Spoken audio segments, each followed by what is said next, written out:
맥주 감사절 기도문 제가 1번 읽고 여러분들이 2번 읽고 우리의 감사를 먼저 하나님께 고백하고 말씀을 들었으면 좋겠습니다.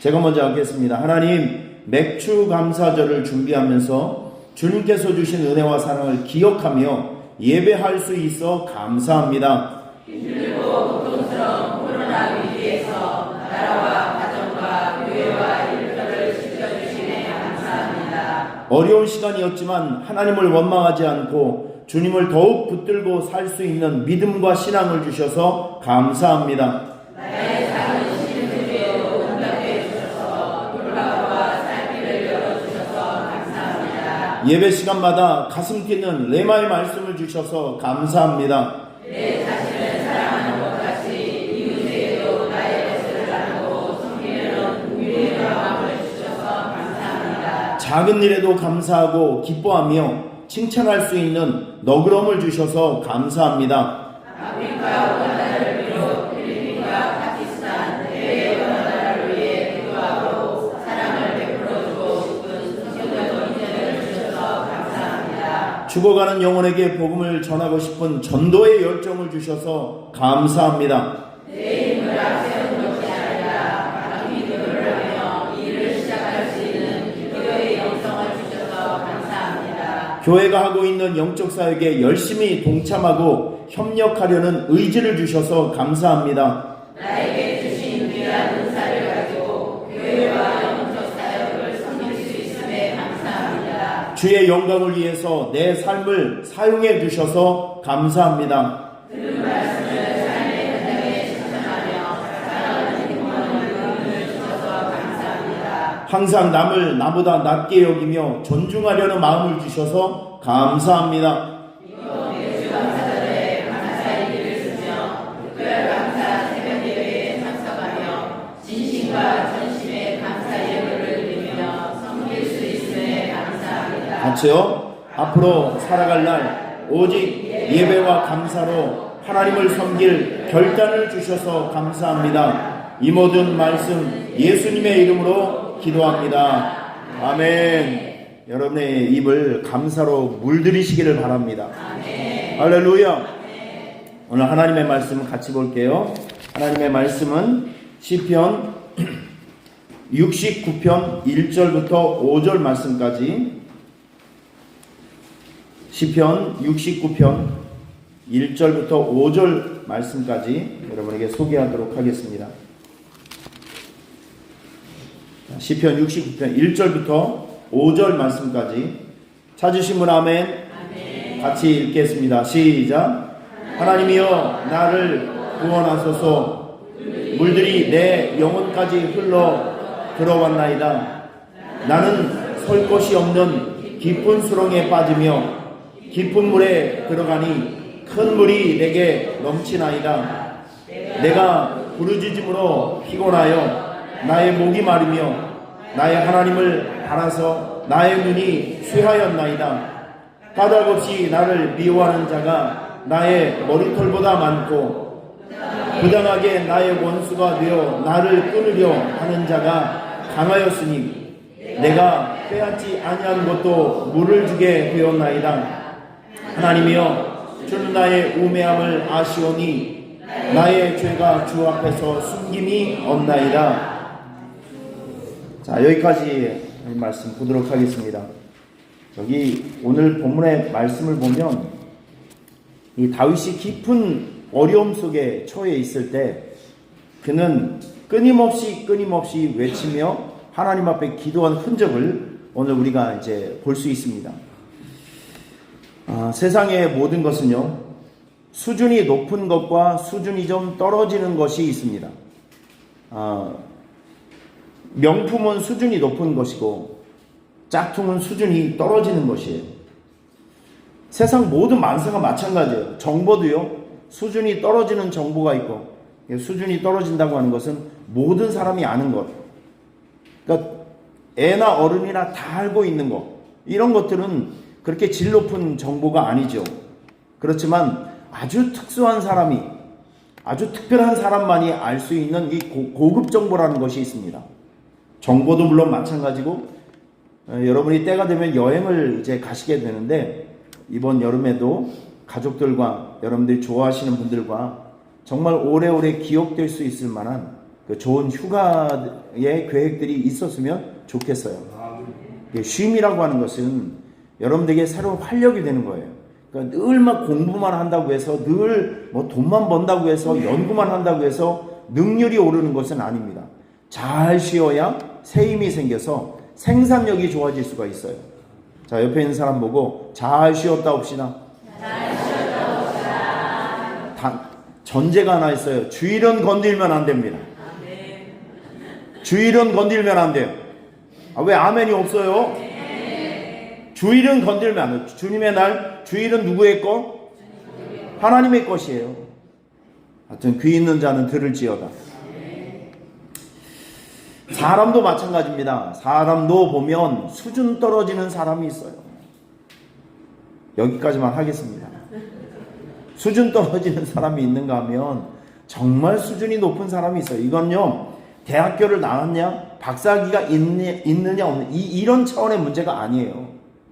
사람도 이 내면에 가지고 있는, 여러분들은 그 예수님이라는 이 고상한 분을 모시고 살고 있기 때문에 여러분들은 정말 수준이 높은 분들입니다.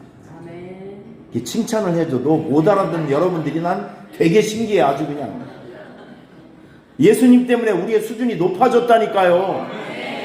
이거는 배움이 있느냐 없느냐 그 차원이 아니라, 돈이 많으냐 적은 그 차원이 아니라, 예수님이 워낙 훌륭하신 분이고 아름다우신 분이기 때문에 우리는 그냥 그분의 옆에 서 있는 것만으로도 우리의 가치가 상승이 되는 거예요.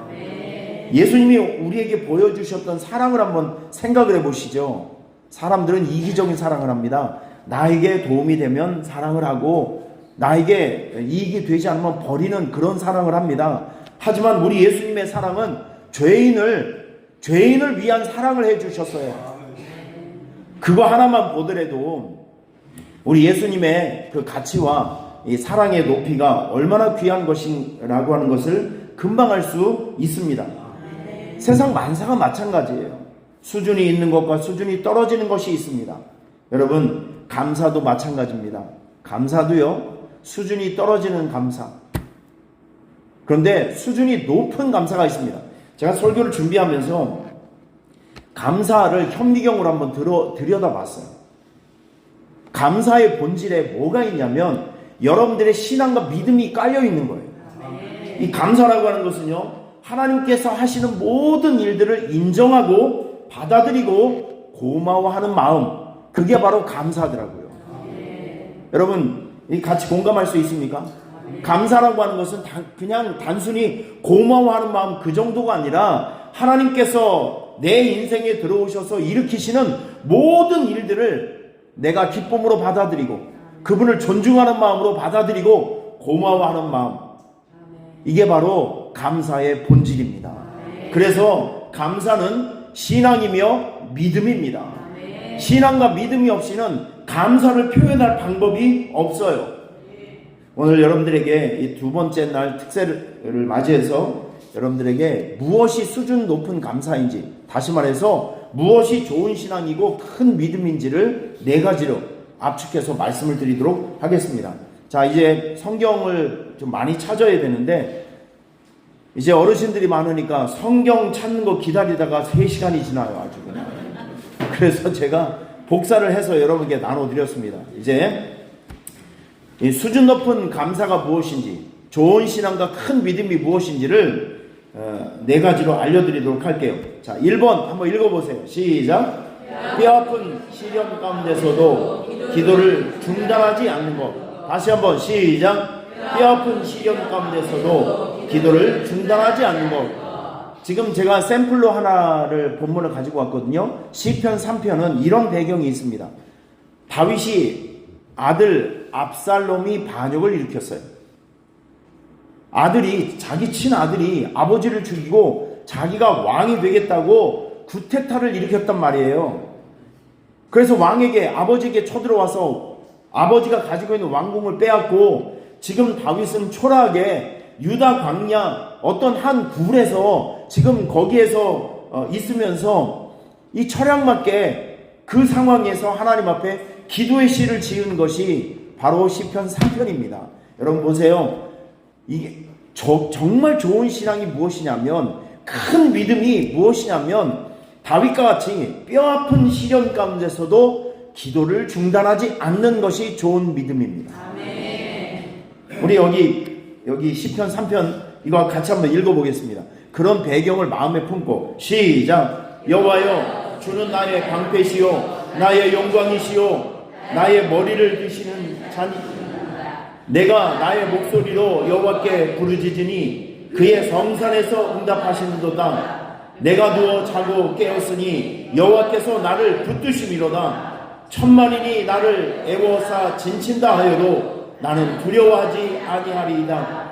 여호와여, 일어나소서. 나의 하나님이여, 나를 구원하소서. 주께서 나의 모든 원수의 뺨을 치시며 악인의 이를 꺾으셨나이다. 구원은 여호와께 있사오니 주의 복을 주의 백성에게 내리소서. 아멘. 이걸 다윗의 이야기로 듣지 말고 여러분의 이야기로 바꿔서 이야기를 한번 해보세요.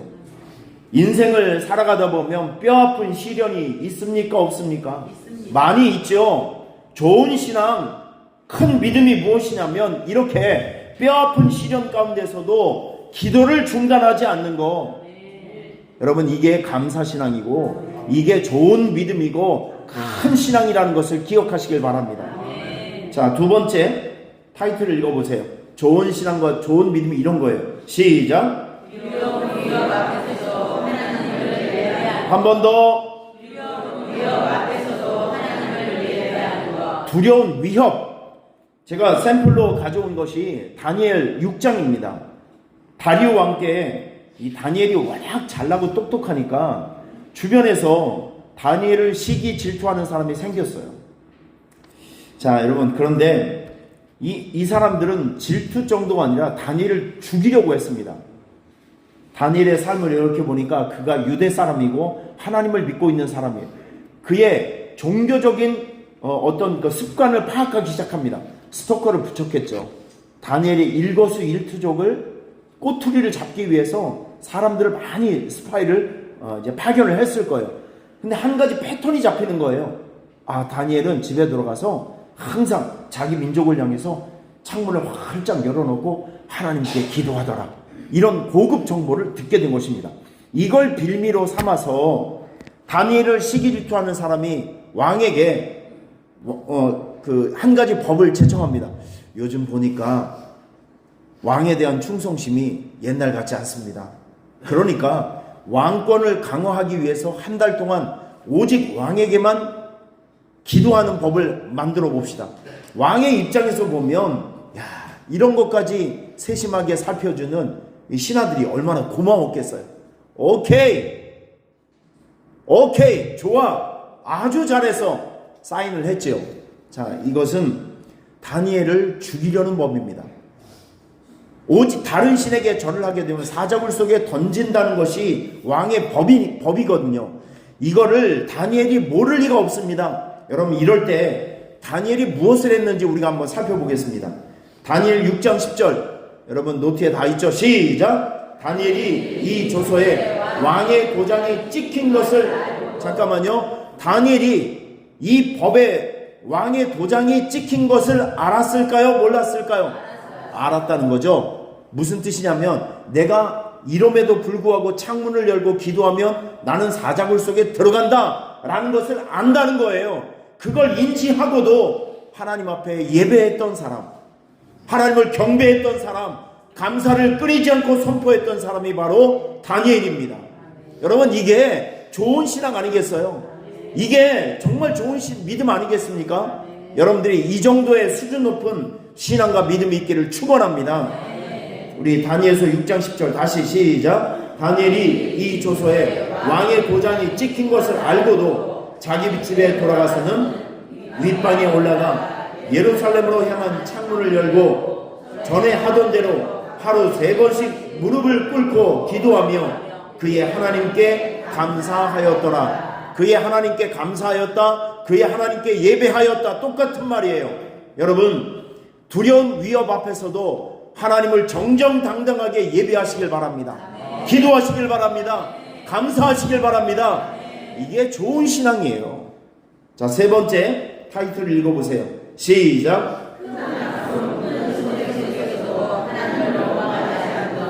하나님께서 하시는 일을 부정하지 않는 것. 이게 좋은 신앙입니다. 이게 좋은 믿음이에요. 큰 아픔, 큰 손해 속에서도 하나님을 원망하지 않는 것, 그리고 하나님께서 하시는 일을 부정하지 않는 것, 이것이 좋은 신앙, 좋은 믿음입니다. 이것이 바로 감사신앙이라는 것이죠. 욥은 아주 훌륭한 사람이었고 하나님이 대놓고 칭찬하는 하나님 나라의 고급 브랜드였습니다. 그런데 마귀가 아이고 하나님 욥에게 그런 축복을 주셨으니까 욥이 그렇게 하나님께 충성을 하죠.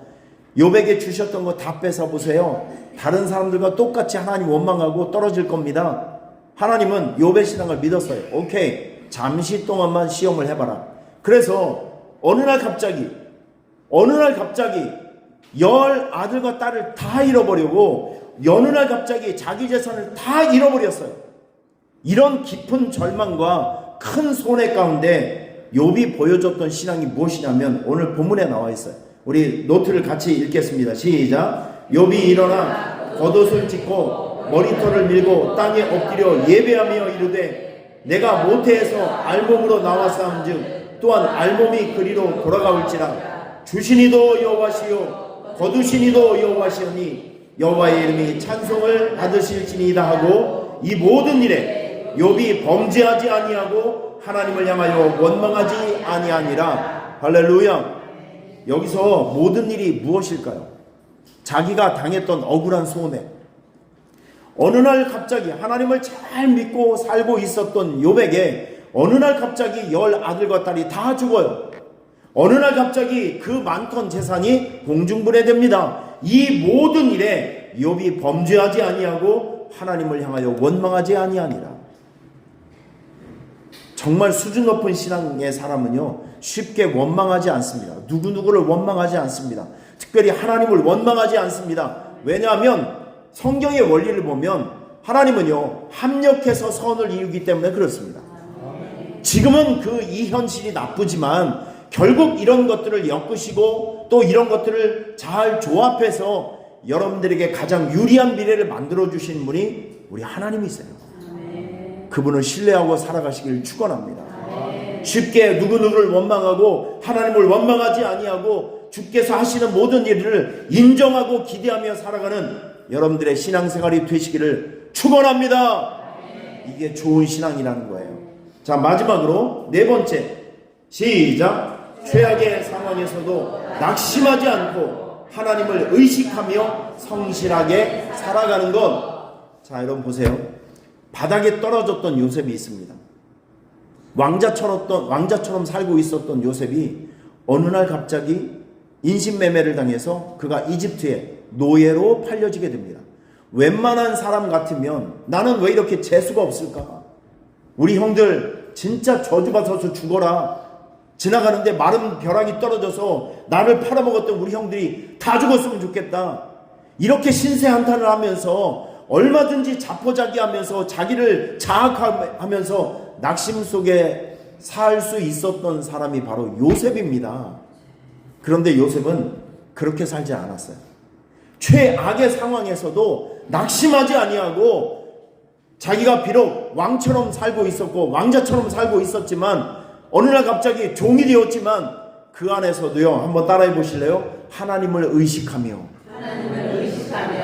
내가 좋은 상황이 있든지 나쁜 상황이 있든지 본질은 변하지 않아요. 환경은 변하지만 본질은 변하지 않습니다. 내가 하나님의 자녀라는 본질은 바뀌어지지 않아요. 그 본질을 가지고 하나님을 의식하며 변화된 그 상황에서 그 모든 상황을 받아들이고 아주 성실하게 살아가는 사람, 이 사람이 바로 요셉이었습니다. 좋은 믿음이죠. 훌륭한 인격이죠. 훌륭한 신앙입니다. 우리 창세기 39장 4절 5절 같이 읽겠습니다. 시작. 요셉이 그의 주인에게 은혜를 입어 섬김에 그가 요셉을 가정 총무로 삼고 자기의 소유를 다 그의 손에 위탁하니. 잠깐만요. 지금 보디발 장군 집에 요셉 말고 다른 종들이 있었을까요? 없었을까요? 대단히 많았을 거예요. 일단 전쟁에서 이기면 수천 수만의 노예를 끌고 오거든요. 그 보디발 장으로 굉장히 훌륭한 사람이었고 정부에 아주 고위 관직을 가지고 있었던 사람이에요. 전리품이 오면 왕이 얼마나 많은 것을 줬겠습니까? 제가 생각하기에는 보디발 장군 집에는요, 화장실 청소하는 사람, 마당 쓰는 사람, 설거지하는 사람, 음식하는 사람 등등 100명도 넘는 노예들이 있었을 것 같아요. 근데 요셉은 꼴등이었습니다. 제일 나중에 잡혀온 놈이었어요. 그런데 성경을 보니까 그 많은 경쟁자들 중에서 유독 보디발이 요셉을 가정총무로 삼았다는 거예요. 무슨 뜻이죠? 요셉이 가장 성실했고 마음에 들게 일을 하고 정직하고 쓸모있는 종이었다라는 뜻입니다. 얼마나 요셉이 노력하고 살았겠어요. 언어도 배우고 성실하게 일을 하고, 여러분 그렇잖아요. 누구의 눈에 띄기 위해서는요, 그만큼 열심히 해야 돼요. 할렐루야. 새벽기도 나오신 여러분들이 잘 모르지만 지금 여러분들은 하나님의 눈에 띄는 작업을 하는 사람들이에요. 이런 노력이 없으면 우리가 당당하게 받을 수 있는 축복도 없는 거예요. 자, 우리 다시 한번 읽겠습니다. 시작. 요셉이 그의 주인에게 은혜를 입어 섬김에 그가 요셉을 가정 총무로 삼고 자기의 소유를 다 그의 손에 위탁하니 그가 요셉에게 자기의 집과 그의 모든 소유물을 주관한 때부터 여호와께서 요셉을 위하여 그 애굽 사람의 집에 복을 내리심으로 여호와의 복이 그의 집과 밭에 있는 모든 소유에 미친지라. 할렐루야. 최악의 상황에서도 낙심하지 않고 하나님을 의식하며 성실하게 살아가는 것, 이게 좋은 믿음입니다. 이게 훌륭한 신앙입니다. 할렐루야. 여러분들에게 이런 신앙과 믿음이 있기를 축원합니다. 오늘 수준 높은 감사, 수준 높은 신앙과 믿음이 무엇인지를 배웠습니다. 우리 타이틀만 1번부터 4번까지 같이 한번 읽어보도록 할게요. 준비되셨죠? 우리 큰 목소리로 읽어보겠습니다. 1번, 뼈아픈 시련 가운데서도 기도를 중단하지 않는 것. 2번, 두려운 위협 앞에서도 하나님을 예배하는 것. 3번, 하나님을 원망하지 않는 것.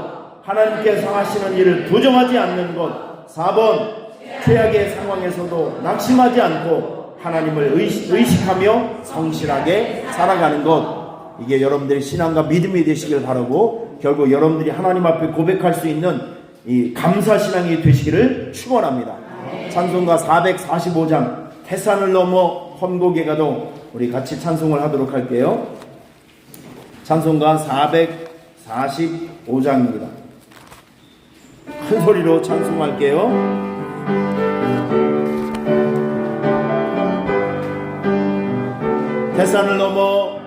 태산을 넘어 험곡에 가도 빛 가운데로 걸어가면 주께서 항상 지키시기로 약속한 말씀 변치 않네. 하늘의 영광 나의 맘속에 차고도 넘쳐 할렐루야를 힘차게 불러 영원히 주를 찬양하리. 캄캄한 밤에 다닐지라도 주께서 나의 길 되시고 나에게 밝은 빛이 되시니 길 잃어버릴 염려 없네. 하늘의 영광 나의 맘속에 차고도 넘쳐 할렐루야를 힘차게 불러 영원히 주를 광명한 구비 마음에 받아 찬란한 천국 바라보고 할렐루야를 힘차게 불러